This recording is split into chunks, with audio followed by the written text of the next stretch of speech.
एक उंदीर एका कसाईच्या घरी बिळ बनवत होता. एक दिवस त्या उंदराने पाहिले की त्या कसाईने एका पिशवीतून काहीतरी आणले. उंदराला वाटलं काहीतरी खायचं सामान असेल. उत्सुकतेने पाहिल्यावर त्याला समजलं की तो उंदीर पकडायचा सापळा आहे. धोका वाटल्यामुळे त्याने मागच्या बाजूला राहणाऱ्या कबुतराच्या कानात ही गोष्ट घातली की घरात उंदीर पकडायचा सापळा आलेला आहे.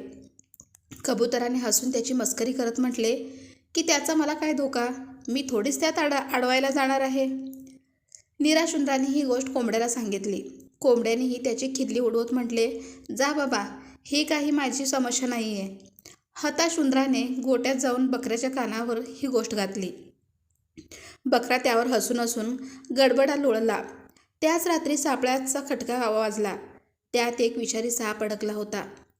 काळोखात त्याच्या शेपटीला उंदराची शेपूट बनवून समजून कसाईच्या बायकोने त्याला सापळ्यातून बाहेर काढले. तेव्हा पिसाळलेल्या सापाने तिला दंश केला. तिची तब्येत बिघडल्यावर कसाईने हकीमला बोलावले. हकीमाने तिला कबुतराचे सूप पाजण्याचा सल्ला दिला.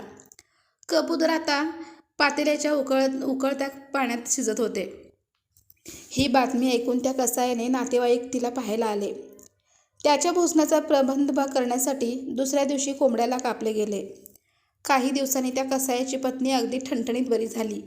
तेव्हा त्या आनंदात कसाईने आपल्या काही शुभचिंतकांसाठी मेजवानीचे नियोजन केले व त्यासाठी बकरा कापला गेला. हे सर्व दृश्य पाहून उंदराने काढता पाय घेतला आणि तो खूप दूर निघून गेला. पुढच्या वेळी जर कोणी तुम्हाला आपली समस्या सांगत असेल आणि आपल्याला वाटलं की ही काही माझी समस्या नाही, तेव्हा थांबून थोडा विचार करा.